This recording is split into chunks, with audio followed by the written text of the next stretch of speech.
You shouldn't have done that. Misty Berrycloth did everything to get Levy Bianchi to notice her. She'd already tried short outfits, shameless flirting, casual accidents. Nothing worked. He kept treating her like an annoying little sister, so she decided to make one final attempt. At a party, Samuel Grant, the guy who was interested in her, and she decided to give him a chance. She just didn't imagine Samuel would kiss her, hold her, smell her hair, caress her, and that she'd like it, and all of it right in front of Levy. The result? He went crazy with jealousy because now he was no longer her main focus, and he did something that shocked everyone. And I'm Lena, the creator of this channel. Now on screen, I'm showing you the comments from Connie and Teresa. Thank you so much for the compliments, everyone. But before we continue, answer me something. Can a relationship work out after one of the parties flirts with someone else? Tell me down below and maybe your comment will appear in the next video. Chapter 1. Provocation and the Phrase That Destroys. It's really over now. Provocation and the phrase that destroys the party at Oliver's house was in full swing when I decided I needed water. The kitchen was empty, silent, a perfect refuge from the heat and loud music vibrating through the living room walls. I didn't expect him to follow me, but the sound of heavy footsteps behind me made my heart race before I even turned around. Levy Bianchi was standing in the kitchen doorway, his dark eyes fixed on me in a way that made me feel like the air had gotten thicker, harder to breathe. He closed the door behind him with a soft click that echoed like a gunshot in my head, and then walked toward me with that quiet confidence that always left me unsteady. Before I could process what was happening, he was too close, trapping me against the cold marble counter, his hands resting on either side of my body, pinning me without even touching me. "You need to stop." His voice came out hoarse, loaded with something I couldn't fully name, but that made my skin break out in goosebumps. I tried to seem more confident than I felt. "Stop what? Looking at me like that?" His eyes traveled down my face, my neck, the dress I had chosen so carefully, knowing he would be there, wearing these dresses, making me. His hand rose, his fingers touching my face with a delicacy that contrasted completely with the tension in his body. "Want things I can't have." My heart was beating so hard I was sure he could hear it. "What if I want you to want them?" For a second, just one eternal and perfect second, he was completely still, his eyes on my lips, his breath so close I could feel the heat. He leaned in, closing the distance between us, and I closed my eyes, waiting, wanting, needing this for so long that my entire body was trembling with anticipation. "Hey, Levy, I need—" Oliver's voice cut through the moment like a sharp blade. Levy pulled away from me so fast I almost lost my balance. When I opened my eyes, he was already on the other side of the kitchen, his face completely closed off, as if nothing had happened. Oliver was standing in the doorway, his eyes going from me to Levy with an expression I couldn't fully read, but that had a touch of suspicion. "Everything okay here?" My brother's question seemed casual, but I knew him too well not to notice the tension underneath. "Yeah, fine." Levy ran his hand through his hair, avoiding my gaze. Misty just needed water, and then he simply left, leaving me there, frustrated and confused, with the bitter taste of disappointment burning in my throat. Again, always again. Then other memories came back. The terrace was quiet, far from the noisy party happening downstairs. I had come here to breathe, to escape the people and the music, but ended up finding exactly the person I was trying to get away from. Levy was leaning against the railing, a glass of whiskey in his hand, his eyes lost in the dark horizon of the city. He was different, more relaxed than normal, and when he saw me, he didn't try to hide the way his eyes traveled over my entire body before returning to my face. "You know what's hard, Misty?" He took another sip, his voice coming out looser than I'd ever heard before. The alcohol had torn down the barriers he normally kept so firm. "I like you. A lot. More than I should." My heart jumped in my chest, hope igniting like a sudden flame. "Then why don't we—" "Because your brother is my best friend." He shook his head, as if fighting with himself. "Because you're too young. Because my world is dangerous, and you deserve light, not darkness." Frustration burned inside me. "I'm not a child, Levy. I'm 21. I can choose, but I can't." The pain in his voice was real, palpable. He was silent for a long moment, his eyes fixed on me with an intensity that made me want to scream. "I'm sorry. I shouldn't have said anything." And then, like always, he turned and left, leaving me alone with his words echoing in my head. I stood there, alone on the cold terrace, feeling the frustration grow, until it transformed into something bigger, something more dangerous. How many more times would this happen? How many more times would he tell me he wanted me and then just run away? Present Pietra was sitting on my bed, watching me with that expression she always used when she was about to tell me something I didn't want to hear. She crossed her arms and sighed, shaking her head slowly. Enough, girl. 8 years of this? He doesn't want you. Accept it. He said he likes me. My voice came out more defensive than I intended. Several times. And he never did anything. Pietra stood up, walking toward me with her hands on her hips. Words mean nothing without action, Misty. Nothing. I knew she was right. Deep down, I always knew, but admitting it out loud seemed impossible, like giving up a part of myself that had been alive for so long that I didn't know who I'd be without it anymore. That's why today is the final test. Oliver's party. Samuel is coming with me. If Levy doesn't react, I took a deep breath, trying to believe my own words. I accept that it's over. Pietra looked at me skeptically. Seriously this time? Yes, I promise. But even as I said it, a part of me still hoped, still believed that maybe, just maybe this time would be different. The dark green dress fell perfectly on my body, elegant and daring at the same time.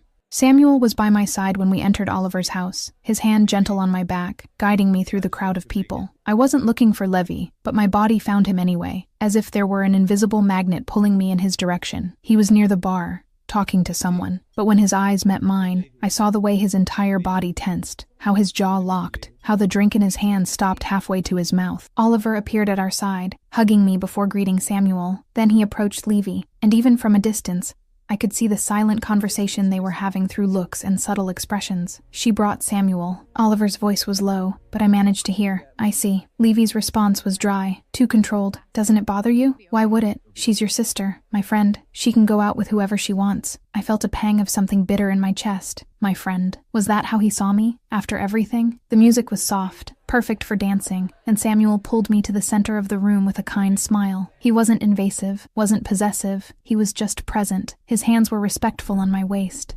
guiding me through the rhythm, and when he leaned in to whisper something funny in my ear, I laughed for real. It wasn't forced, wasn't fake. Samuel was good. He was easy. He made me feel light in a way Levy never had.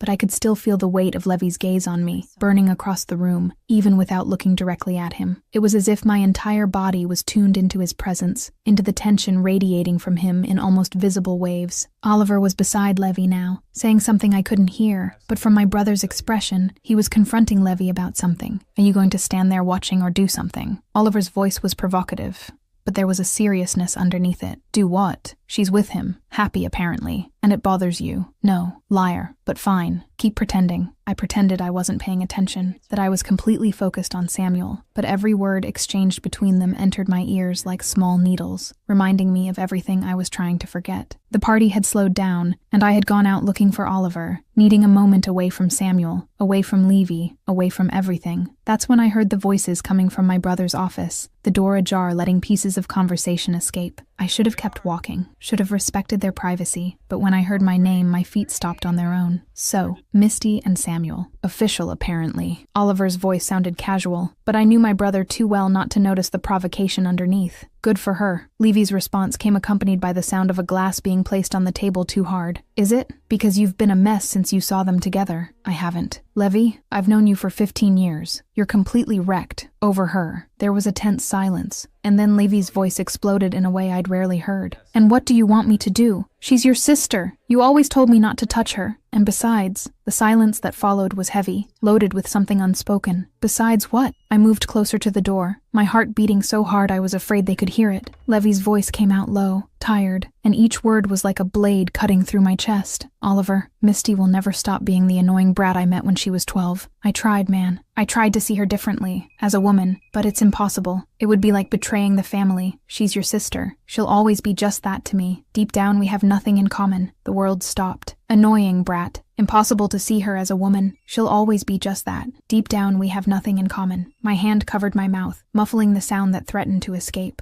Tears burned my eyes, falling silently down my face as I backed away from the door, each step taking me away from those words, but never far enough to erase them from my mind. 8 years. 8 years waiting, believing, wanting, and all of it for what? To discover that he never really had seen me the way I needed to be seen. I found Samuel in the living room, my face still wet with tears I was frantically trying to wipe away. He saw me and immediately became alert, approaching with concern stamped on his face. "Hey, are you okay? You're crying?" "I am." My voice came out broken, weak. "Can you take me home? Please." He didn't hesitate. "Of course. What happened?" "I'll tell you later. Just get me out of here." I needed to leave, needed to breathe, needed to be anywhere that wasn't near Levi Bianchi, and his words that still echoed in my head like a cruel mantra. The city passed by the window in a blur of lights as Samuel drove in silence, respecting my space until I was ready to talk. When I finally found my voice, it came out small, hurt. "Want to talk about it?" I looked out the window, unable to face him as the words came out. I heard him, Levi, talking to Oliver. He said he'll never be able to see me as a woman, that I'm just an annoying brat, that it would be impossible. Samuel's silence was heavy, supportive. "Misty, I'm so sorry. I spent 8 years waiting." My voice broke, and I didn't try to hide it, thinking he just needed time, that he felt something but was afraid. I took a deep breath, feeling the weight of all those expectations crumbling. But no, he really doesn't want me. Never did. The things he said, that "I like you," were just moments. Alcohol, nothing real. Samuel drove for a few more blocks before speaking. "So it's over? For real?" I looked at him, seeing the careful hope in his eyes, and realized yes, it had to be. I couldn't keep going like this. Couldn't keep clinging to something that would never exist. Yes, it's over. I'm not chasing anymore. I'm done. Then I took a deep breath, making a decision that felt simultaneously right and terrifying. "And if you still want to try with me for real, I'm open. Not now. I need time. But eventually." His smile was kind, understanding, everything I needed in that moment. "I'll wait, however long you need. Thank you for being patient and kind." Everything he wasn't. As Samuel drove through the dark streets of the city, I looked out the window and let the tears fall freely, knowing this was the last time I would cry over Levi Bianchi, the last time I would let his words destroy me, because tomorrow, when the sun rose, I would start rebuilding myself without him. Will Samuel really wait for our dear Misty for that long? Chapter 2: Disappearance and New Life. I'm choosing myself now. The weeks that followed that night passed in a silent and deliberate blur. I had blocked Levy's number on the second day, deleted all the photos where we appeared together on the third, and started systematically refusing all of Oliver's invitations that I knew would involve his presence. My brother's house, which used to be my second home, the place where I spent entire weekends laughing and living, now seemed like a minefield of memories I wasn't ready to face, so I simply stopped going. Work became my sacred refuge. Projects I used to delegate to the team now consumed my nights and weekends, filling every empty second with spreadsheets, endless meetings, and deadlines that gave me a concrete reason not to think about him. Pietra showed up at my apartment with Thai food and bad movies, forcing me to remember there was still life beyond the pain I was trying to bury under layers of productivity and denial, and Samuel was there, always patient, always kind, waiting for me to be ready without ever pressuring me or demanding anything. 3 weeks had passed when I received Oliver's 10th message asking if I was alive. I had answered the previous ones with vague excuses about work and exhaustion, but he was starting to get suspicious, and I knew I'd eventually have to face him. I just didn't imagine it would be so soon. My apartment doorbell rang on a Friday night, and when I opened the door, Oliver was there with 2 bags of Chinese food,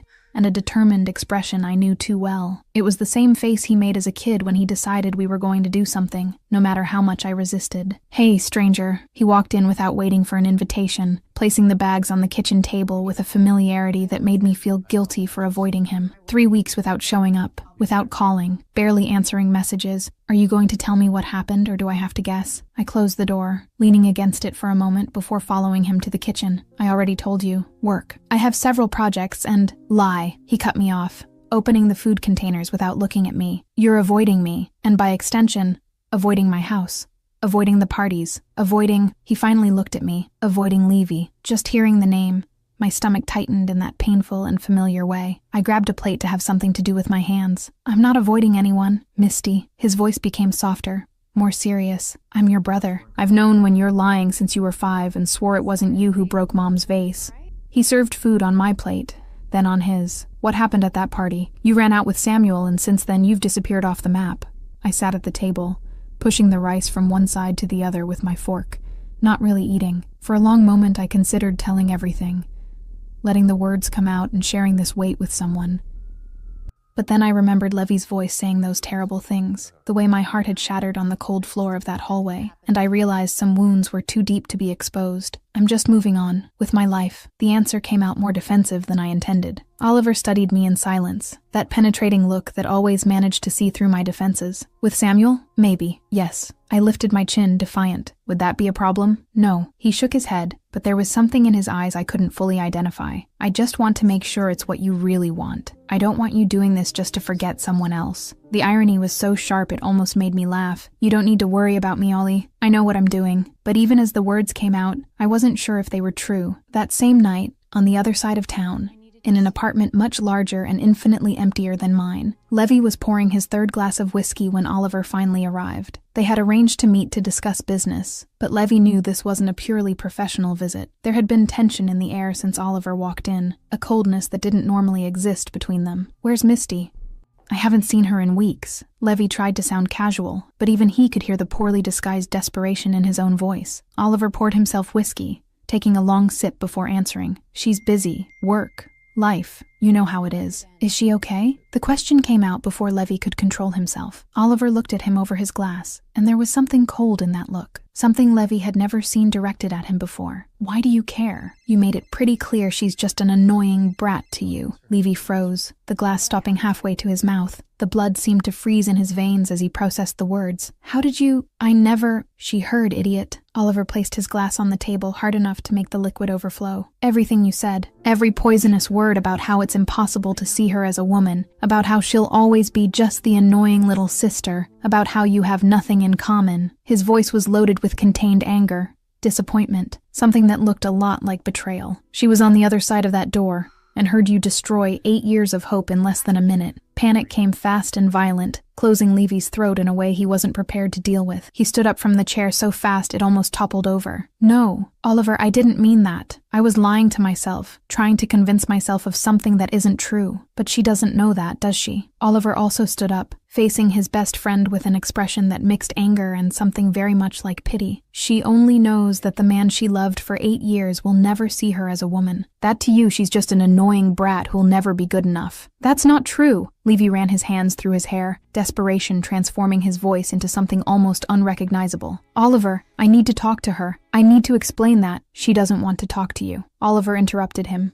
relentless. She blocked your number, stopped going to my house, doesn't ask about you. Finally, after 8 years, she gave up. He grabbed his coat, walking toward the door before turning one last time. Congratulations, Levy. You got exactly what you said you wanted. She's out of your life. The door closed with a sound that echoed through the empty apartment, and Levy stood there, alone, the weight of his own words crushing his chest in a way that made it hard to breathe. He had ruined everything. He had hurt the only person who had never given up on him, who had waited and believed and wanted even when he didn't deserve it. And now she was leaving, moving on, and he was trapped in the lies he had told to protect himself from something that had never been a real threat. He loved Misty Berrycloth. He always had, and now it was too late. 2 days later, I was sitting in a cozy cafe downtown, waiting for Samuel to arrive for our lunch. The morning rain had given way to a timid sun coming through the large windows, illuminating the rustic wooden tables and making the aroma of fresh coffee seem even more inviting. When he walked in, shaking water drops from his coat and searching for me with his eyes until he found me,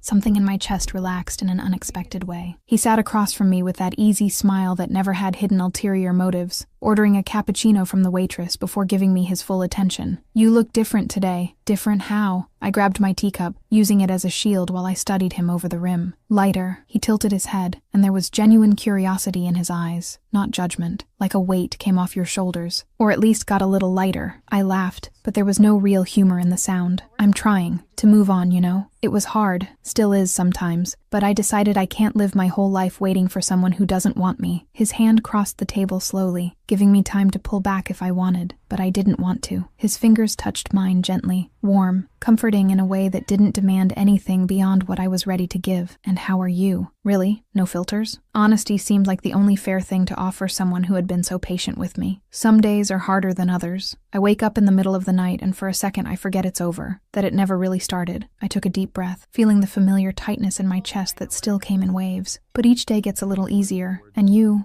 help me a lot. Samuel intertwined his fingers in mine completely now, and there was something in the way he looked at me that made me want to be completely transparent with him, even if it hurt. I don't want to be the substitute, Misty. I don't want to be the guy you chose just because you couldn't have what you really wanted. You're not. And for the first time since that terrible night, I really believed my own words with every fiber of my being. You're new, different, good in a way I didn't know I needed. I squeezed his hand back, and I want to explore this with you. For real now, no reservations, without being stuck in the past. The smile he gave me was genuine, warm, without games or hidden agendas. Then let's go slow, at our pace. No pressure to be something we're not ready to be yet, and we'll see where it takes us. Slow sounds perfect. He leaned over the table, and I met him halfway. The kiss was soft, almost hesitant at first, testing and exploring with a delicacy that was completely different from everything I had imagined 1,000 times with Levy. There was no fire burning in my veins. There wasn't that crazy adrenaline that made me feel like I'd explode or disappear, but there was something else, something I was starting to value in a new way. Peace, comfort, the absolute certainty that the person in front of me really wanted to be there, with me, without running away or pulling back or making excuses. When we separated, I was really smiling for the first time in weeks, and it wasn't forced, wasn't fake. It was real. Want to do something on Saturday? Movies, dinner, a walk in the park, anything you want. Samuel was still holding my hand, his thumb making soft circles on the back of my hand. I'd love to. Anything sounds good, as long as it's with you. And when we left the cafe together a few hours later, holding hands under the weak afternoon sun, I didn't look back. I didn't search for shadows of a man who would never appear. Didn't wonder if Levy was thinking about me. For the first time in 8 years, I was looking forward, to the future, to someone who was really by my side. And maybe that was exactly what I always needed. Chapter 3. Levy loses it and first attempt. I was a coward. 2 months exactly since I had left Oliver's party with a shattered heart and the certainty that I needed to move on, and I was managing it, slowly, one day at a time, rebuilding the pieces of the person I used to be before Levi Bianchi consumed my every thought. Samuel had become part of my routine in a gentle and natural way, without forcing anything, just being present when I needed him, and giving me space when I asked. Dinners became a Tuesday and Thursday tradition, movies on Saturdays, walks in the park on Sundays when the weather allowed. I was starting to feel light again, almost whole, when my apartment doorbell rang on a Thursday night, outside the hours of any visit I'd expect. Pietro was traveling for work. Samuel had told me he had a meeting until late, and Oliver never showed up without warning after that tense conversation weeks ago. So when I looked through the peephole and saw who was on the other side, my heart stopped for a full second before beating again in a frantic and painful rhythm. Levy was there, standing in the dimly lit hallway of my building, with an appearance I had never seen before. He looked tired in a deep way, with dark circles under his eyes, his hair disheveled as if he'd run his hands through it many times, his shirt wrinkled in a way the meticulous Levy I knew would never allow. There was something desperate in his posture, in his tense shoulders, in the way he looked at the door as if he could see me through it. Every instinct screamed for me not to open it, to pretend I wasn't home and wait for him to leave. But there was a part of me, small and stubborn, that wanted to know what had brought him here after 2 months of absolute silence. So I took a deep breath, trying to calm the nerves that were on edge, and opened the door just enough for him to see me. "Levy?" My voice came out firmer than I felt. "What are you doing here?" His eyes met mine immediately, and there was so much emotion in that dark gaze that for a second I forgot how to breathe. Relief, desperation, something that looked dangerously like need, all mixed together in an intensity that made me want to close the door and at the same time open it completely. "We need to talk." His voice came out hoarse, rough, as if he hadn't used it much in the last few hours. I laughed without any humor, the sound coming out more bitter than I intended. "We have nothing to talk about, Levy." I started to close the door, but his hand appeared quickly, holding the wood with enough force to stop the movement, but not enough to be aggressive. "Misty, please. 5 minutes, that's all." There was something in the way he said my name, in that tone that mixed pleading and desperation, that broke my resolve better than any argument could have. I sighed, feeling the exhaustion of this entire situation weigh on my shoulders, and opened the door a little more, stepping back to let him in even knowing I'd probably regret it. "Okay. Talk." He entered slowly, as if afraid I'd change my mind at any moment, and stood in the middle of my small living room, looking completely out of place among my comfortable furniture and soft decor. His hands were in his pockets, but I could see the tension in his shoulders, the way his jaw was locked, as if he was holding himself together with all the strength he had. "What I said, to Oliver. You heard it?" he asked, but from his eyes, I knew he already knew the answer. The pain came fast, sharp as it always did when I thought about that night. but I had gotten good at controlling it, at not letting it destroy me completely. I heard every word. He closed his eyes for a moment, as if he'd taken a punch. I didn't mean it. I was lying to myself, trying to convince myself of something that was never true. Something hot and dangerous rose up my throat, a mixture of anger and hurt I'd been holding for 2 whole months. Lying! You were pretty clear, Levy. Annoying brat. Impossible to see me as a woman. Deep down we have nothing in common. Pretty specific to be a lie. Because I was scared. His voice came out louder, more desperate, and he took a step toward me before controlling himself. Scared to admit what I feel. Scared to ruin everything with Oliver. With you.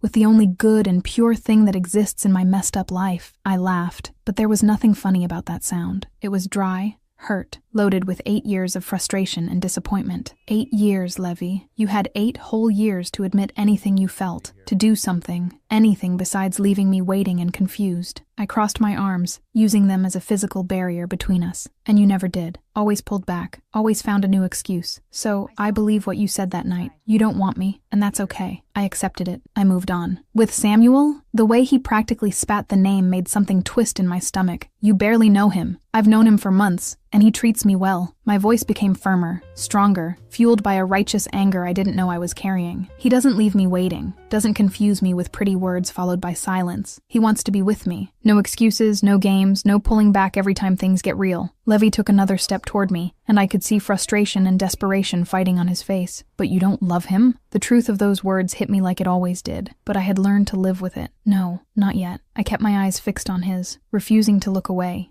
to show weakness. But I can love him. With time, with patience, with him showing me every day that I matter. I took a deep breath, feeling the next words burn on the way out. He's good, kind, present, everything you weren't. I saw the impact of those words on his face, the way he seemed to shrink inside even while maintaining his external posture. He opened his mouth, closed it, tried to find words that didn't come. Misty, but I was past my limit. 2 months of building walls around my heart, of trying to heal wounds that were 8 years deep. And he just showed up here expecting me to crumble and forgive him. Leave, Levy. Please. My voice came out tired now, without anger, just exhausted. I'm trying to move on, build something new, something that doesn't constantly hurt me. You showing up here just makes everything harder. I walked to the door and opened it, keeping my expression neutral even with my heart beating erratically in my chest. He stood there for a long moment, looking at me as if trying to memorize every detail of my face, as if it were the last time he'd see me. Then, finally, he walked to the door with slow and heavy steps.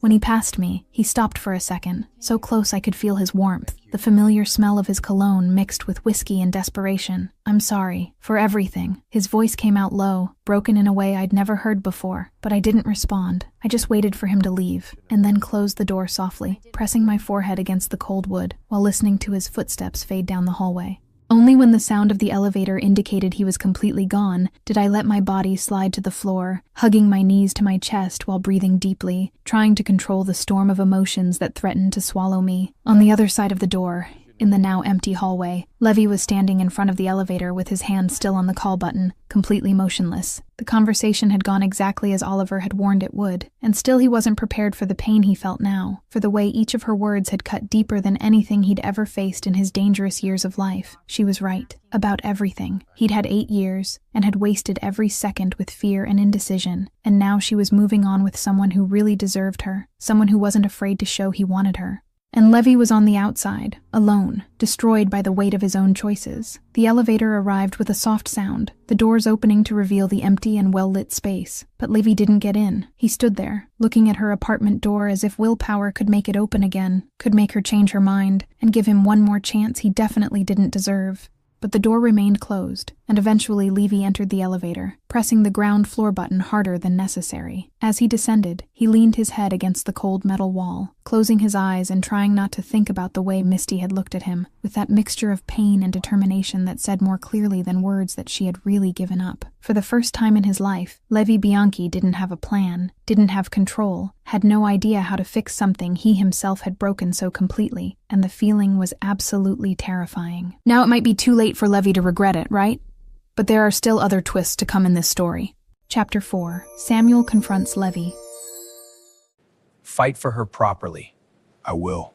I was in the middle of a particularly tedious meeting about quarterly budgets when my phone vibrated on the table with a message from Samuel. Normally, I'd ignore it during work hours, but something about the timing made me look discreetly while my boss continued talking about profit margins and projections that seemed increasingly distant from reality. Need to tell you something. Can I pick you up after work? My stomach tightened in that instinctive way it always did when something seemed off. Samuel was never mysterious, never sent vague messages that left room for worry. He was direct, clear, consistent in everything he did. So this message left me restless for the rest of the afternoon, my mind wandering to bad possibilities while I tried to concentrate on spreadsheets and reports that seemed to make no sense at all. When I finally left the office at 6 in the evening, he was leaning against his car in front of the building, hands in his pockets, and an expression on his face I couldn't fully read. It wasn't exactly sad, but there was something serious there, something heavy that made me walk faster toward him. "Hey," he greeted me with a soft kiss on the cheek, opening the passenger door for me before walking around the car. "Thanks for leaving early. You scared me with that message." I put on my seatbelt as he started the car. "What happened?" He drove in silence for a few blocks, and I could see from the tension in his jaw that he was choosing his words carefully. Finally, when he stopped at a red light, he turned to look at me with those honest eyes that never hid anything. "I ran into Levy last night." My heart stopped, literally stopped for a second before beating again in a completely erratic rhythm. "You what?" I know. He started driving again when the light changed. "I should have told you before doing it, but it was an impulse decision, and I needed to do it for myself, not just for you." 1,000 questions exploded in my head at once, but the one that came out first was the most obvious. Why? Why would you go looking for Levy? Samuel parked in front of a small park near my apartment, turning off the engine before turning completely toward me. "Because I needed to know who I'm competing with. I needed to look him in the eyes and understand if he really wants you, or if it's just wounded ego from losing something he never valued when he had it." The raw honesty of those words left me speechless for a moment. I wanted to be mad at him for getting involved in something that wasn't his problem, but a part of me, small and curious, desperately wanted to know what had happened at that meeting. "And?" My voice came out lower than I intended. "What did you find out?" Samuel sighed, running his hand through his hair in a gesture I'd learned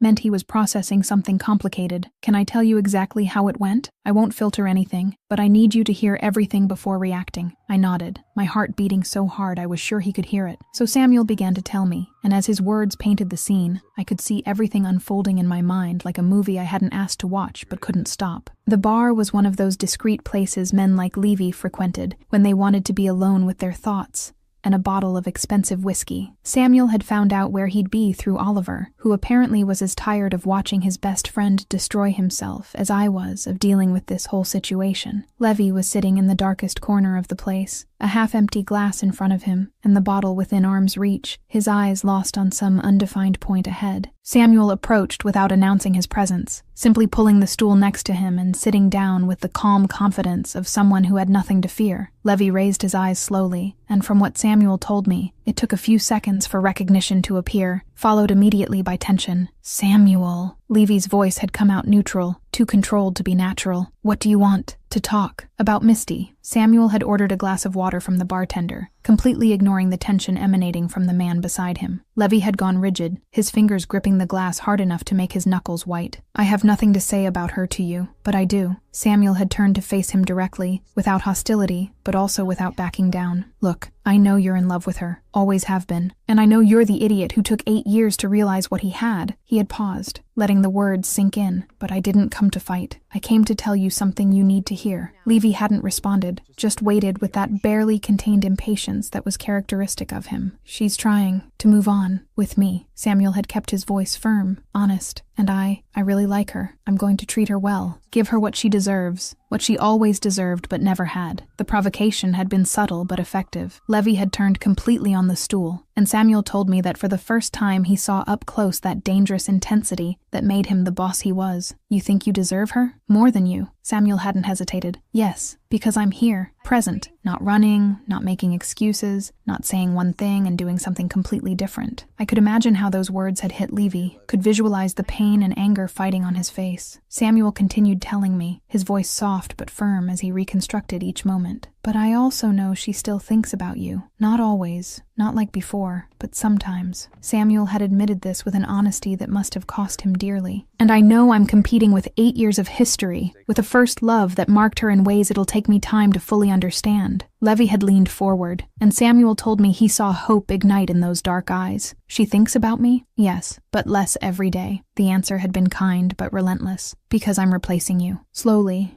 with patience, showing her that love doesn't have to hurt, that it doesn't have to come with confusion and constant pulling back. Samuel had taken a sip of water before continuing. And if you don't act, soon she won't think about you anymore, and then you've lost, forever. The silence that had followed was heavy, loaded with unspoken possibilities. Finally, Levy had spoken, his voice coming out more vulnerable than Samuel expected. "What do you want me to do?" And here, Samuel told me, was where he had made the decision that would change everything. He could have lied, could have discouraged Levy, could have protected his own interest, but he did none of that. Fight for her, for real, not with empty words or promises you won't keep, with actions. Show you've changed, that you want her, that you're finally ready to be the man she deserves. Samuel had kept his eyes fixed on Levy's. But know this, I'm not going to give up easily. You're going to have to beat me. You're going to have to prove you're better for her than I am. And it won't be easy, because I'm going to fight too. Levy had been silent for a long moment before asking the question that was obviously burning on his tongue. Why are you telling me this? You want me to fight? Doesn't that go against your own interests? And Samuel's answer, when he told me, was the most beautiful and painful thing I'd ever heard. Because I want her to be happy. Really,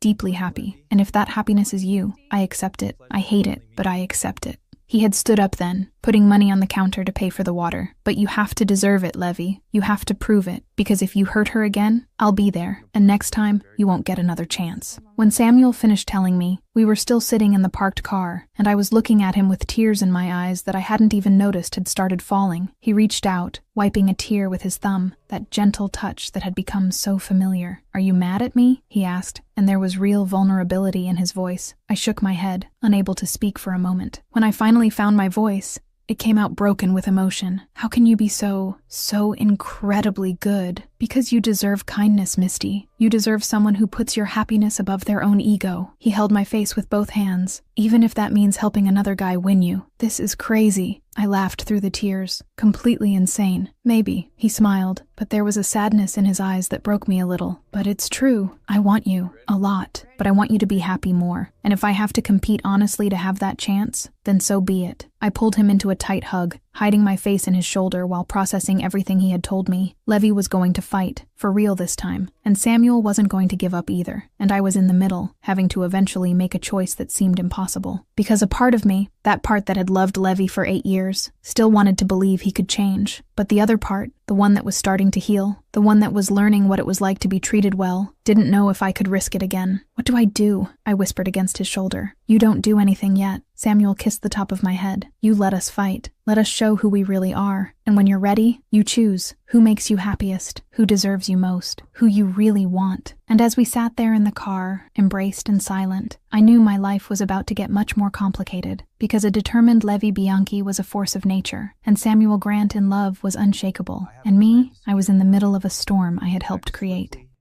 We're definitely in the middle of a love triangle. But who will be victorious in the end? Chapter 5. Levy tries and Misty resists. It's not enough anymore. The first time I saw Levy after the conversation with Samuel was completely by accident, or at least I wanted to believe it was. It was a Tuesday morning, and I had arranged to have coffee with Samuel before work at our favorite place, that small cozy cafe 3 blocks from my office that made the best croissants in the city. We were sitting near the window, laughing about something silly he'd told me about a difficult client, when I felt that familiar shiver on the back of my neck, that sensation of being watched that I'd developed over years of paying attention to Levy Bianchi.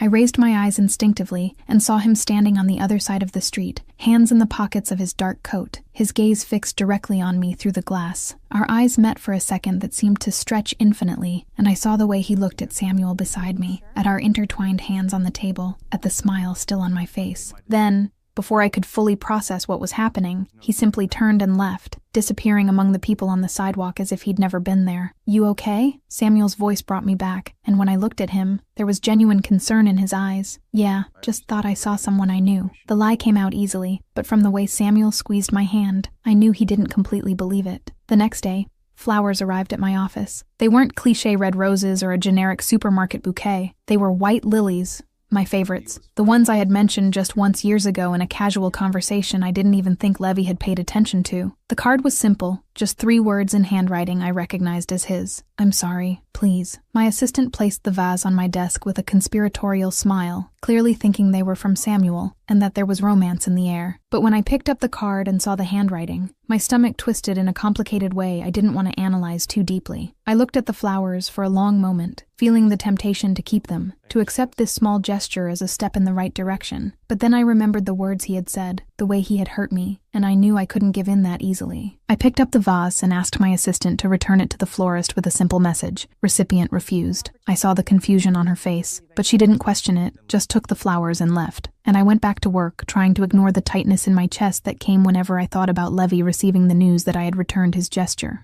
The messages started that same night. There weren't many. They weren't desperate or insistent, just constant. Can we talk? I know I don't deserve it, but please give me a chance. Are you okay? I miss you. Each notification made my heart jump, but I didn't answer any of them. I left them there, unread, accumulating like small pieces of evidence that he was trying, but not enough to change how I felt. Pietro was at my apartment on Friday night, the two of us sitting on my living room floor with a bottle of cheap wine and Thai food scattered between us. When I finally vented about everything that was happening, she listened in silence, eating pad thai straight from the box, that analytical look she always had when processing important information. He doesn't give up. My voice came out louder, more frustrated than I intended. All the time there's something. Him showing up. Flowers, messages. I heard from Oliver that he's constantly asking about me. It's like he doesn't understand it's over, that I don't want this anymore. Pietra took a sip of wine before responding, choosing her words carefully, because he finally realized he wants you, for real, and he's terrified of having lost you forever. It's too late. I put my glass down hard on the coffee table. I'm not going back. I can't. Not after everything that happened. Everything he said. But do you still love him? The question came soft, but hit like a punch. I stayed silent, looking at the wine in my glass, as if the answers might be floating there. I don't know. Part of me does. That stupid part that spent 8 years waiting and believing. I took a deep breath, feeling the weight of the confession. But Samuel is good, Pietra. He makes me happy. For real. It's not that intense and painful happiness Levy gave me, that constant roller coaster of hope and disappointment. With Samuel, it's peace, stability. I wake up in the morning and know what to expect. Know he won't pull back or disappear. Pietra studied me for a long moment before speaking. Then stay with Samuel and forget Levy. Block his messages. Stop paying attention when he shows up. Make it very clear it's over. I'm trying. But even as I said it, I knew there was a part of me that didn't want to completely forget, that still held on to a ridiculous spark of hope that maybe, just maybe, this time would be different. At the same time, on the other side of town, Levy was standing in front of Oliver's house with his hands in his pockets, and an expression that mixed desperation and determination. He had called earlier asking to talk, and Oliver had agreed with a reluctance that made it clear he was still angry, that their friendship was hanging by a very thin thread that could break at any moment. Oliver opened the door before Levy even rang the bell, as if he'd been watching from the window. He said nothing, just stepped aside to let Levy in, and the two went to the office in heavy and uncomfortable silence. Oliver poured whiskey for both without asking, an old tradition of theirs that now seemed loaded with bitter irony. Help. Please, she won't listen to me. Levy didn't waste time with preambles, his voice coming out tired in a way he rarely showed. Oliver took a long sip before responding, his eyes fixed on his friend, with an expression that mixed residual anger and something that looked a lot like pity. Why would I help? You hurt my sister. Hurt her deeply. For years. I know. Levy's explosion was sudden, frustration finally overflowing, and I regret it. Every second, every word, every time I pulled back when I should have stayed. He ran his hands through his hair, messing it up even more. Oliver, I love her. Always have. I was just too scared to admit it, to ruin everything. Scared of what? Oliver leaned forward, genuinely wanting to understand. Of me? Of what I'd think? Of you hating me? Of not being good enough for her? Of bringing her into my world and seeing her get hurt because of who I am and what I do? The words came out in a flood, years of fear and insecurity finally coming to the surface. She's light, Oliver, pure and good and bright, and I'm darkness, violence, danger. How could I think I deserved her? How could I expose her to that? Oliver was silent for a moment, processing. And now? What changed? Now I don't care about any of that anymore. Levy looked directly into his friend's eyes. I just want her, even if you hate me for it, even if I really don't deserve it, even if my world is dangerous. I'll protect her. I'll do everything differently, but I need her, and I'm going to fight. For real this time. The tension in the air was palpable, as Oliver considered his best friend's words. He had seen Levy in many situations over the years, had seen him face dangerous enemies and impossible negotiations, but had never seen this raw vulnerability, this genuine desperation that was stamped on his face now. Okay, Oliver finally sighed, putting his glass on the table. I'll help you. But if you hurt her again, Levy, the friendship's over. 15 years of history goes in the trash. And I'm not kidding when I say I'll make you pay for it. Fair. More than fair. Levy accepted the terms without hesitation. What do I do? How do I reach her? Oliver stood up, walking to the window with his hands in his pockets, clearly thinking about how to approach this. Stop showing up. Stop pressuring with flowers and messages and constant contact attempts. You're suffocating her, making her close up more. But I need to show I've changed that, and you will show her. Oliver interrupted him. But not like this. Give her space to breathe, to let her guard down. And when the right moment comes, when she's not so defensive, you show her, with action, not with words or empty gestures, with real, tangible change that she can see and feel. Levy absorbed the words, each one making sense even as it went against every instinct of his that screamed to keep trying, not to give up. Space, and then action, he repeated more to himself than to Oliver. Exactly. And Levy? Oliver turned to face him completely. This means really changing, not just for her, but for yourself too. Be the man she deserves, not the coward you were for 8 years. The words hurt, but Levy knew they were true. He had been a coward, had chosen fear instead of courage, the safety of non-rejection instead of the risk of real love. And now he was paying the price for it, watching the woman he loved move on with another man while he stayed behind, alone with his regret. But not anymore. This time would be different. He'd give the space Oliver suggested, would use that time to really change, to become someone worthy of her love. And when the right moment came, he'd prove he was no longer the man who had run away so many times. He'd be the man who stayed. When Levy left Oliver's house that night, there was a new determination in his chest, a purpose that went beyond immediate desperation. And as he drove through the dark streets of the city, he made a silent promise to himself and to the woman he loved. Even though she couldn't hear him, he would deserve her. No matter how long it took, no matter what he had to do, he would prove he had changed, that he'd grown, that he was finally ready to be what she always needed. And then maybe, just maybe, she'd give him the chance he definitely didn't deserve, but for which he was willing to fight with every fiber of his being. Chapter 6. 3 months and Misty happy. I feel safe with you. You are safe with me.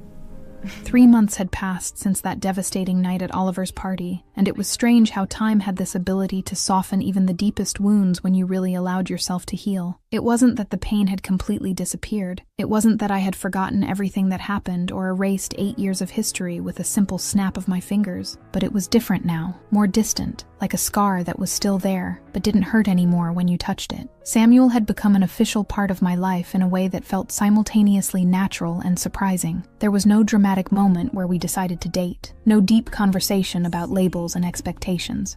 It was more like one day I woke up and realized he was already woven into every part of my routine, that the idea of not having him there seemed strange and incomplete. He had a toothbrush in my bathroom, some clothes hanging in my closet, and his laughter had become the most familiar sound in my apartment. Oliver had officially met him last month, at a dinner I had spent weeks dreading, and that ended up being surprisingly smooth. My brother had been protective as always, asking the hard questions, and observing every reaction with that analytical look of his. But by the end of the night, he had pulled me aside and whispered that he approved, that Samuel seemed like a good man, someone who really cared about me. Coming from Oliver, that meant more than he probably realized. We had traveled to the beach 2 weeks ago, just a long weekend where we did nothing but walk on the sand, eat seafood that was too fresh, and watch the sunset painting the sky impossible colors. It was there, with my feet buried in the sand still warm from the day, and the sound of waves creating a constant rhythm in the background, that I realized I was genuinely happy for the first time in years. It wasn't that sharp and intense happiness that came accompanied by anxiety and fear of losing everything at any moment. It was something softer, deeper, more sustainable. It was a Friday night, and we were at a small, intimate Italian restaurant that Samuel had discovered a few weeks ago, and that had quickly become our favorite place for special occasions. The lighting was low and romantic, candles flickering on each table, and the smell of garlic and fresh herbs floating through the warm air. I had ordered the mushroom risotto, which was divine, and Samuel was working on a pasta dish he insisted was the best he'd ever had in his life, even though he'd said the same thing the last 3 times we came here. I watched him as he talked animatedly about a new project at work, gesticulating with his fork in a way that was so characteristically him, it made me smile without realizing it. There was something comforting about knowing someone so well, being able to predict the small quirks and expressions, having that silent intimacy that only came with time and genuine attention. "Thank you." The words came out abruptly, interrupting his story about a difficult client. He stopped mid-sentence, blinking in surprise. For what? For being patient with me, for waiting for me to heal, for not pressuring me, for being here even when I was messy and confused. I took his hand on the table, intertwining our fingers, for showing me it can be different, that it can be good without being painful. The expression on his face became more serious, softer, and he turned my hand to kiss my fingers gently. "Are you healed? Or at least closer to it?" I considered the question honestly before answering. Almost. I still think about him sometimes, especially when something reminds me of some old memory. Honesty was something I had learned to value with Samuel, the way he always received my truths without judgment or hurt. But it doesn't hurt anymore, not the way it hurt before. It's just memory now, part of the past that brought me here but doesn't define me anymore. He squeezed my hand, and there was something in his eyes that made my heart race in a completely different way from the painful adrenaline Levy used to provoke. It was good anticipation, that feeling of being on the edge of something important. And us? How do you feel about us? I really like you. Us. How easy and good and real it is. The words came out naturally, without the weight of years of baggage and unfulfilled expectations. I like waking up and knowing you'll be there, making plans and being sure you won't cancel or disappear. I like how you make me laugh and how you really listen when I talk. Samuel took a deep breath, and I could see he was gathering courage to say something important. "Misty, I know it's still relatively early, that we've only been together officially for 3 months, but I need to tell you something." He kept his eyes fixed on mine, vulnerable and brave at the same time. "I'm falling in love with you. Maybe I've already fallen completely. I'm not sure where to draw that exact line, but I know that when I think about the future, you're there. Always." My heart raced, but it wasn't panic or fear like it would have been a few months ago. It was something warmer, more promising, like the beginning of something that could grow into something beautiful if I let it. I'm getting there too. It's not complete love yet the way I know it can be, but it's growing every day. I squeezed his hand, wanting him to understand completely. "And it feels good, Samuel. It grows without pain, without fear, without that constant anxiety. It's like planting something knowing it will bloom, not like chasing something that always escapes." The smile he gave me was radiant, genuine, full of hope and happiness that made me want to protect this moment, keep it forever. He leaned over the table, and I met him halfway, our lips meeting in a kiss that tasted of promise and new beginnings. It wasn't explosive or desperate, didn't have that intensity that burned everything in its path. It was sweet and deep and full of silent certainty that this right here was real in a sustainable way. When we separated, I was smiling against his lips, and the world around us had completely disappeared, reduced to just this table, this candle, this perfect and simple moment. Across the street, hidden in the shadows between 2 buildings, Levi Bianchi was standing watching through the restaurant window, with his heart slowly being torn apart in his chest. He had promised Oliver he'd give space, that he wouldn't show up or pressure or do anything that could scare her even more. And he had kept that promise religiously for 3 whole months, each day being a silent torture of not knowing how she was, of imagining what was happening, of wondering if she thought about him even for a second. But he hadn't been able to resist completely. From afar, always from afar, he watched, never close enough for her to notice, never invasive enough to be stalking, but enough to see she was okay, that she was happy, that she was shining in a way he had rarely seen when she was near him. And now, seeing her through that window with Samuel, seeing the way she smiled without reservations, how she held his hand on the table, how she kissed him with that softness that spoke of comfort and certainty, something inside Levi broke in a new way. Because for the first time, he really understood he could lose her forever, that it was no longer a matter of time or strategy or waiting for the right moment. She was really moving on, building something real with another man, and he was on the outside, looking into a life that could have been his if he hadn't been such a coward. He rested his forehead against the cold wall of the building next door, closing his eyes and trying to control the pain that threatened to suffocate him. She deserved this, he knew. Deserved the happiness she was radiating. Deserved someone who didn't constantly pull back, who didn't make her feel like she was always waiting for the next disappointment. Samuel was good for her in all the ways Levi had failed to be. But even knowing that, even accepting she deserved every second of happiness she was experiencing, Levi couldn't give up completely. Not yet. There was a part of him, stubborn and desperate, that still believed that if he could have a real chance, an opportunity to show he had changed, that he had grown, that he was finally ready to be the man she needed. Maybe, just maybe, she could choose him. He opened his eyes, looking once more through the window where Misty was laughing at something Samuel had said, her head thrown back and happiness so palpable he could almost feel it from here. And even though it hurt, even though every second watching was like small stabs to the heart, he couldn't look away. She deserves this, he whispered to himself, the words being carried away by the cold night wind. She deserves to be happy, even if it's not with me. But then, in an even lower whisper, so low it was barely audible, he added, but I'm not giving up. Not yet. Not until I'm absolutely certain there's no chance left, that she really loves him, in a way that leaves no room for me. And with that silent promise burning in his chest, Levy finally stepped away from the window, shoving his hands in his pockets, and walking through the dark streets toward his car. Each step taking him away from her, but each heartbeat keeping him connected to the only woman he had truly loved, to the only person who made his world make sense, even when everything else was chaos. He would wait. He would give the space Oliver had suggested. He would use that time to really become someone worthy of her. And when the right moment came, if it came, he would fight with everything he had. Not with fear or hesitation, but with the certainty that she was everything he ever wanted, and everything he was willing to risk everything to have. Because Levi Bianchi had finally learned a crucial lesson. Some things in life were worth fighting for, worth the risk, worth giving up control and safety. And Misty Berrycloth was definitely one of those things, maybe the only one that really mattered. Inside the restaurant, completely oblivious to the man watching her from the shadows, I finished my risotto while Samuel told more stories, and for the first time in a long time, I didn't feel that pang of guilt or sadness when I thought about the future. I could see it clearly now, bright and possible, and Samuel was there, smiling beside me, holding my hand and making plans that included both of us. And maybe, just maybe, this was exactly where I was meant to be from the beginning. After so much wavering, Levi will fight to the end. But will it be enough? Chapter 7. Grand Gesture. I need time to choose. Take all the time you need.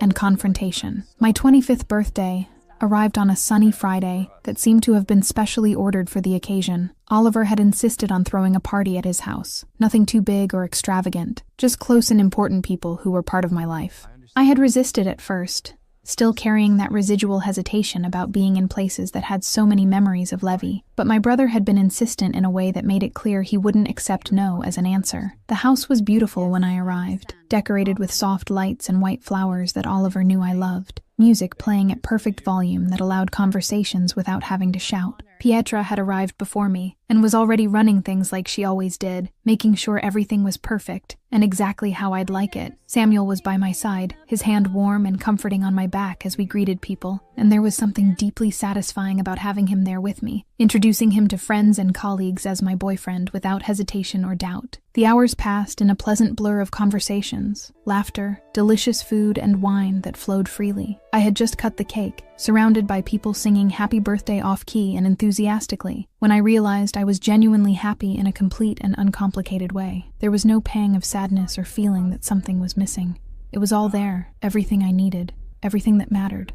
As the night progressed, people started leaving gradually, until only a few close friends remained. Pietra, Oliver, and Samuel. I was starting to feel the pleasant exhaustion of a day well lived when I decided I needed a moment alone, just a few minutes of silence to process everything and let the happiness of the day settle completely. The terrace had always been my favorite place at Oliver's house, that open space with a view of the city lights stretching as far as the eye could see. I went out through the glass door, the fresh night air touching my skin warmed by wine and party heat, and walked to the railing, resting my hands on the cold metal surface while breathing deeply and letting the moment envelop me. Misty. My entire body froze at the sound of that voice. I hadn't heard it in 3 months, had gotten used to its absence, had learned to live without expecting to hear it on every corner. And now it was here, real and too close, making my heart race in a chaotic rhythm I didn't want to analyze too deeply. I turned slowly, and there he was, Levi Bianchi standing a few feet away, hands in his pockets and an expression on his face that mixed determination and vulnerability in a way I'd never seen before. He was different somehow, not physically maybe, but there was something in his eyes, in the way he looked at me, that seemed fundamentally changed. I sighed, feeling the emotional exhaustion arrive suddenly. Levi, what are you doing here? He took a cautious step toward me, as if approaching a scared animal that could flee at any moment. I know you don't want to see me. I know you're happy, with Samuel, really happy.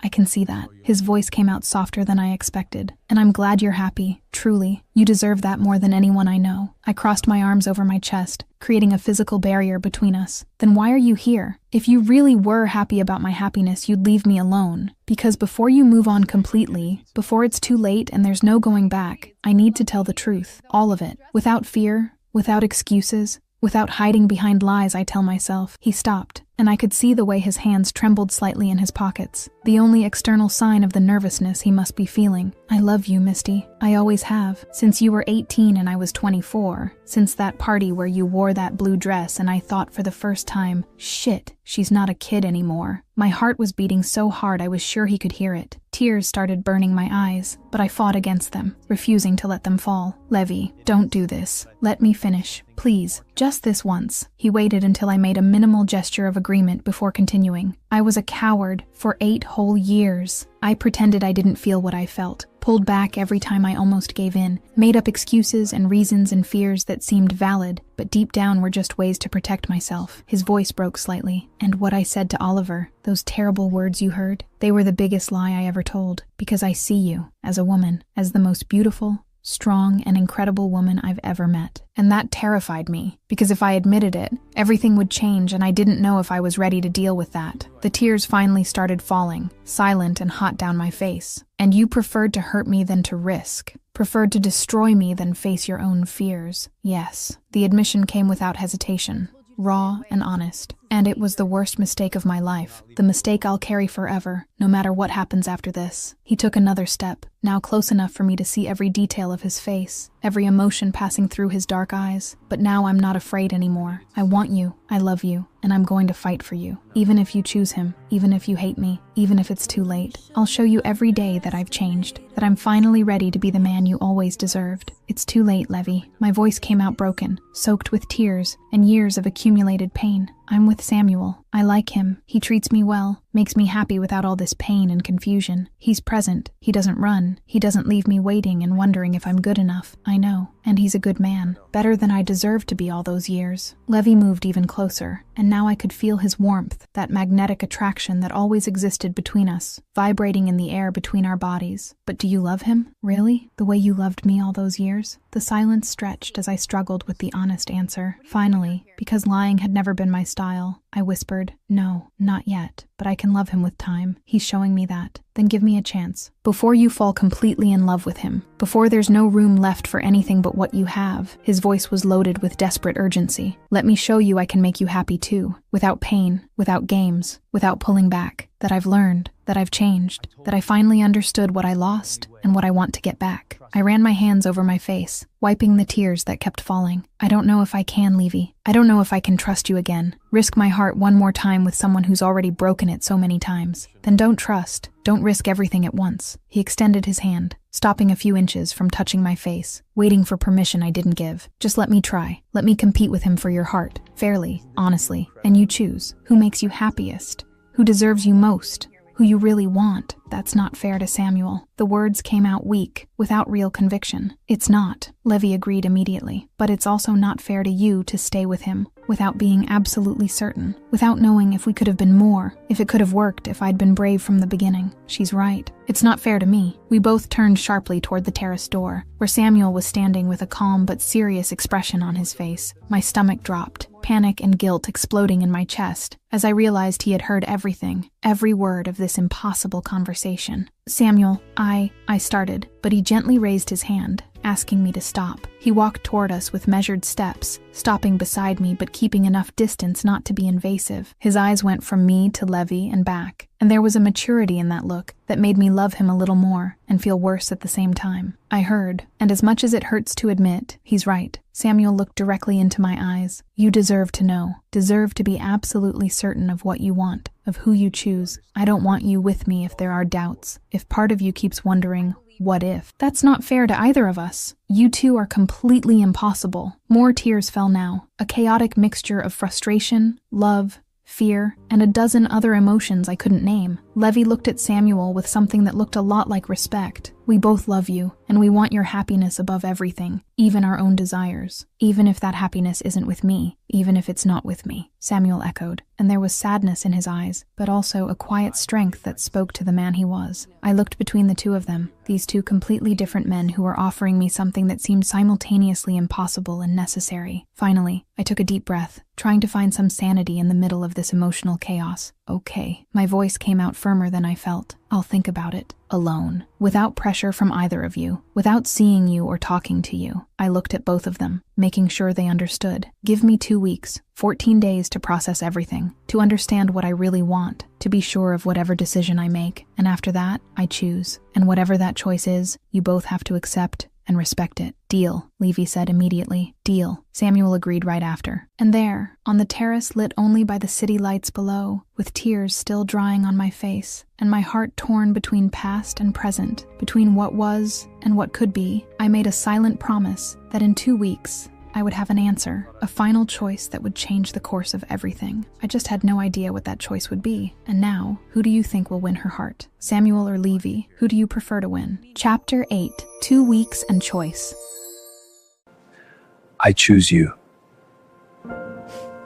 The 2 weeks that followed were the longest and quietest of my life. I had turned off phone notifications for Samuel and temporarily blocked Levy's number, not out of anger or fear, but because I needed this complete silence to really hear my own thoughts without the constant interference of messages or calls. I requested a few days off work, making up an excuse about personal commitments that my boss didn't question, and spent most of the time in my apartment, alone with my thoughts, and a concerning amount of tea. Pietra respected my request for space for the first 10 days, but on the 11th she simply showed up at my door with Chinese food and a bottle of wine, entering without waiting for an invitation, and settling on my couch as if she owned the place. I didn't protest, because deep down I knew I needed this. Needed someone to help me organize the chaos happening inside my head. We ate in silence for a while, just the sound of forks on cardboard plates breaking the comfortable silence that only existed between people who'd known each other long enough not to need to fill every second with words. Finally, when we finished eating and were on our second glass of wine, Pietra turned to me with that direct look that didn't accept evasions.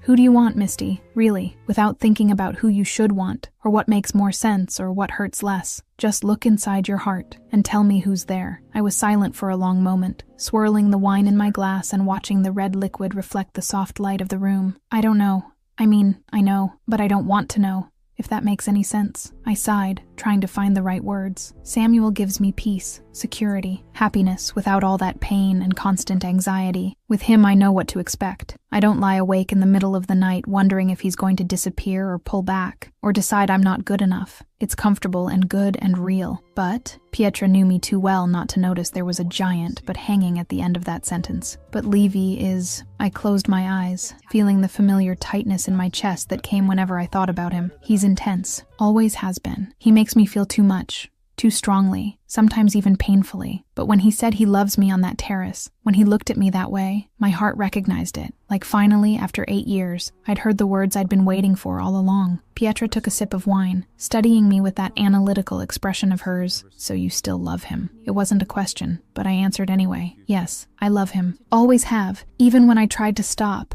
Even when I was with Samuel and was genuinely happy, there was always that part of me that belonged to Levy, and that I could never fully get back. Tears started burning my eyes, but I'm so scared, Pietra. Scared he'll pull back again. Hurt me even worse than he already has. That I'll risk everything and find out he's still the same person who chose fear instead of me for 8 years. And Samuel... Do you love him? The question came gentle but direct. I took a deep breath, forcing myself to be completely honest. I like him a lot. I could love him with time and patience, and it would be a good and healthy and stable love. But it's not that love, you know? Not the kind that burns and consumes and makes you feel like you'll die if you don't have that person. I looked at my best friend through the tears. With Samuel, it's a soft and constant flame. With Levy, it's a fire that can destroy me or completely transform me. Pietra put her glass aside and took my hand, squeezing hard. Then you already know the answer, girl. You're just scared to admit it, because it means risking again, means being vulnerable with someone who's already hurt you before. What if I'm making the wrong choice? What if I choose Levy and he goes back to being who he was? What if I hurt Samuel, who never did anything but be perfect, for someone who might not deserve this chance? No one can give you that guarantee. Love is always a risk. There's always a chance of getting hurt. Pietra squeezed my hand harder. But you have to choose who's worth the risk. And from the way you talk about him, how your eyes shine even through the tears when you say his name, I think you already know who it is. We spent the rest of the night talking about everything and nothing, and when Pietra finally left well after midnight, I was alone in the silence of my apartment, with the crystal clarity that she was right. I knew who I wanted, always knew. I just needed to find the courage to admit it and deal with the consequences of that choice. The cafe I chose for the final meetings was neutral, a territory that didn't belong to either of us, and therefore didn't carry memories or expectations. I scheduled with Samuel for 2 in the afternoon, and with Levy for 3, giving enough time between them so there was no chance of them running into each other and making everything even more complicated than it already was.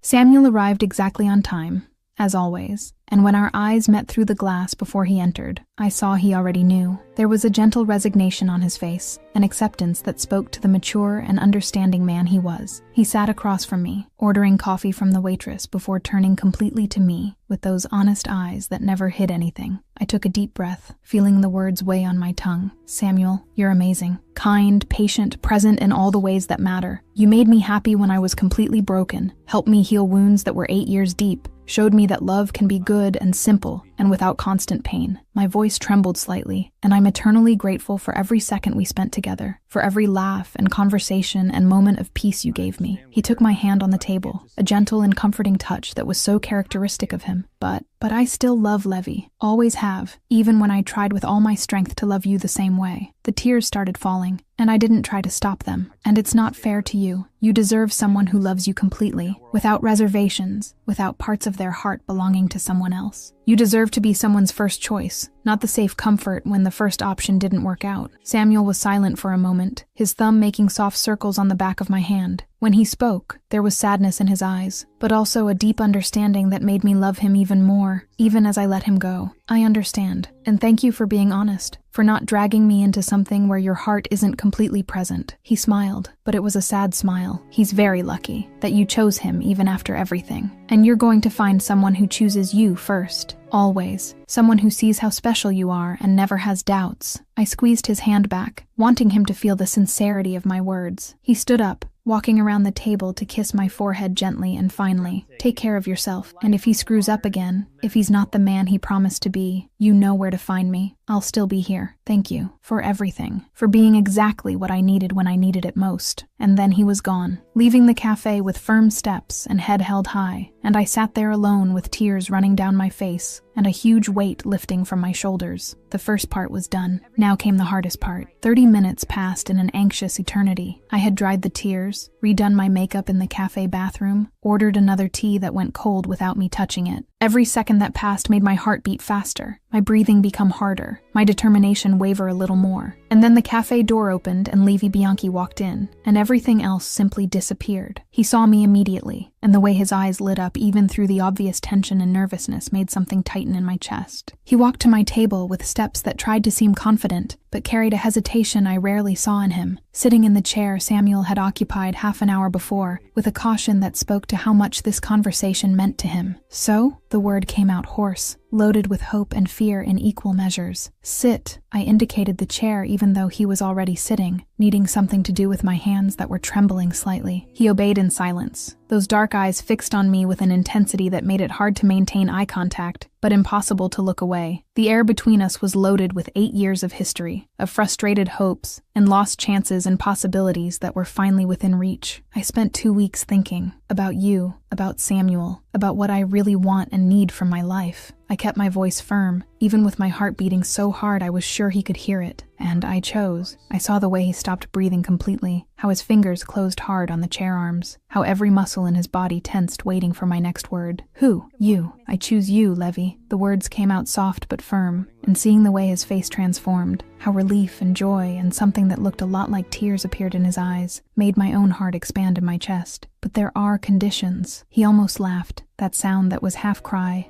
half relief. Any conditions, all the conditions, whatever you want. No pulling back.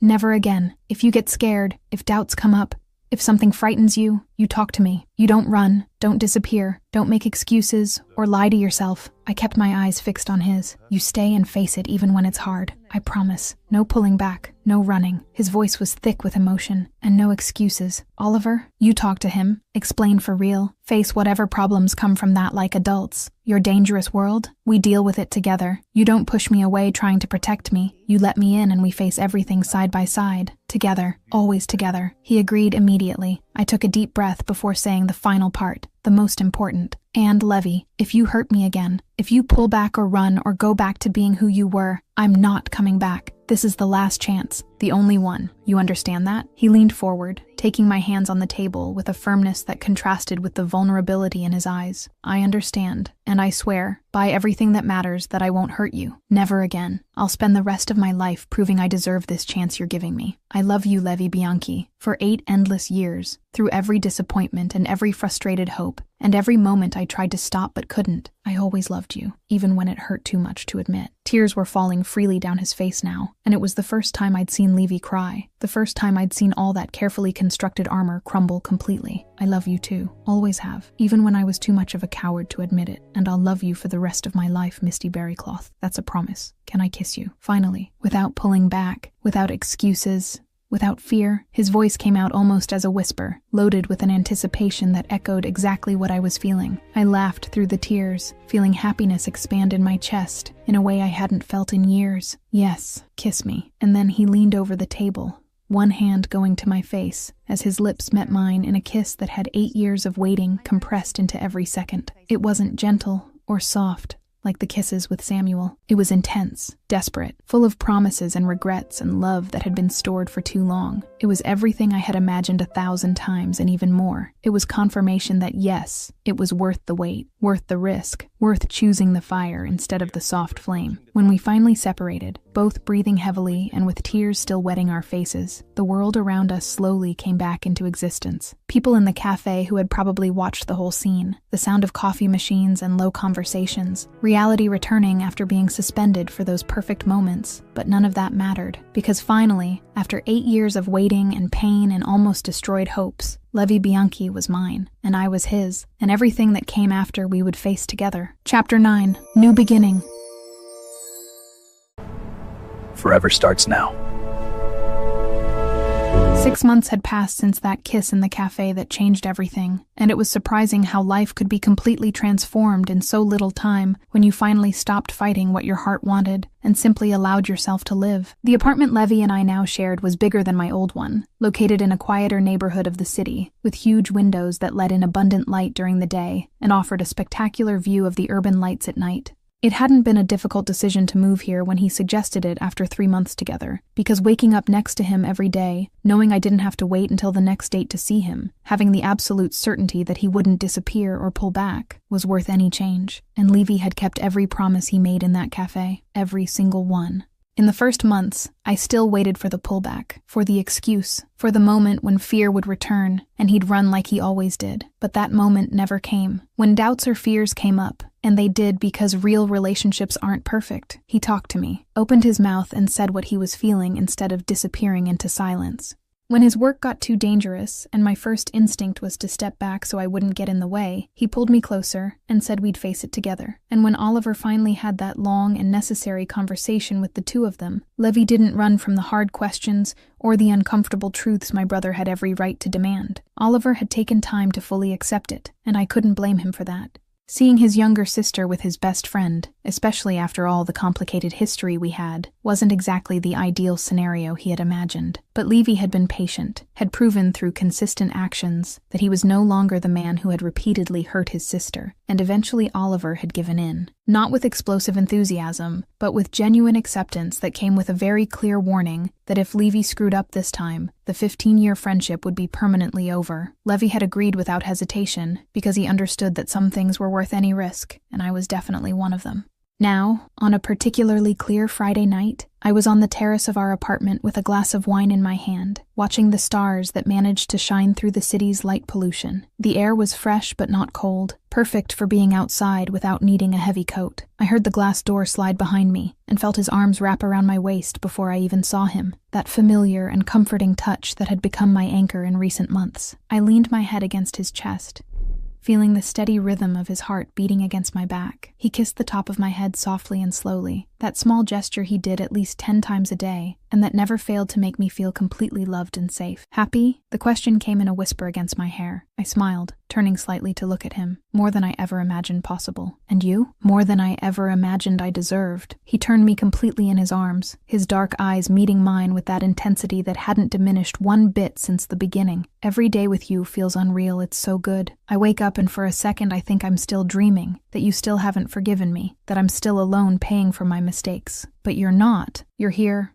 with me, and this is real. I put my hand on his face, feeling the stubble scratch my palm slightly. Yeah, scarily happy. Like that happiness that seems too good to last, you know? I keep waiting for the other shoe to drop, waiting for something to go wrong. He held my face with both hands, forcing me to look directly into his eyes. Nothing's going to go wrong. I won't let it. I fought too hard to have you. Almost lost you completely. I'm not letting anything ruin this now. I laughed at the absolutely serious and determined tone in his voice. Controlling. Always have been. He smiled, that rare and genuine smile that was reserved only for me. Then his expression became more serious, more vulnerable. Misty, thank you. For what? I frowned, genuinely confused about what he thought he needed to thank me for giving me this chance. After everything I did, all the times I hurt you, 8 years of being a complete idiot. His voice was thick with emotion. For choosing me even when Samuel was perfect, even when choosing him would have been easier and safer. For risking your heart with me again, when I definitely didn't deserve it. I felt tears burn my eyes, but they were good tears.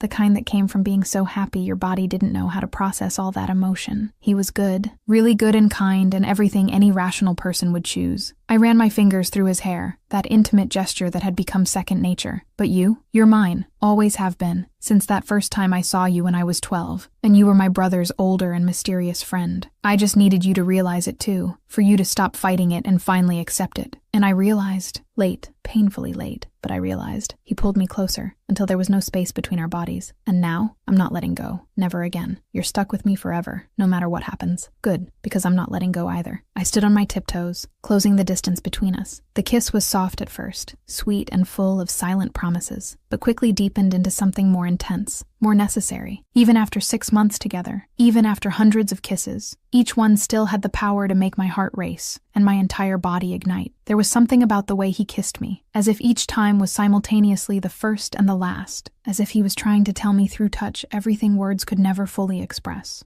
When we finally separated, both breathing faster, he rested his forehead against mine, and we stayed like that for a long moment, just existing together in the comfortable silence of the night. Eventually, we went back inside, the night's cold starting to penetrate through the light clothes I was wearing. Levy had put a movie on TV, some action thing he liked but that neither of us was really paying attention to. We were lying on the big living room couch, me tucked perfectly between him and the backrest, my head on his chest, and his fingers playing absent-mindedly with my hair, in a way that always left me sleepy and completely relaxed. Do you think we'll get married someday? The question came suddenly, breaking the comfortable silence that had settled. I raised my head to look at him, finding that curious and slightly vulnerable expression he had when asking questions about the future. Maybe, when we're ready, when it makes sense for both of us. No rush to follow a timeline society thinks we should follow. No rush, he repeated, thoughtful. Then, after a pause, but do you want to? Eventually? Even if it's years from now? I adjusted myself better, resting my chin on his chest so I could see him clearly while speaking. With you? Yes. I want everything. Marriage with that ridiculously expensive dress and flowers everywhere. Kids who'll have your eyes and probably your stubbornness. A whole life of silly arguments and reconciliations and growing old together until we're that annoying couple that still kisses in public at 70. I smiled seeing the expression on his face. But first, I just want this here. Us. Simple and real. Living together, learning each other, building this solid foundation before adding more complexity. Simple and real is perfect. He pulled me up, kissing my lips slowly and deeply. I love you, Misty, more than I thought it was possible to love someone. I love you too, I whispered against his lips before settling back on his chest, listening to the steady rhythm of his heart under my ear. Levy?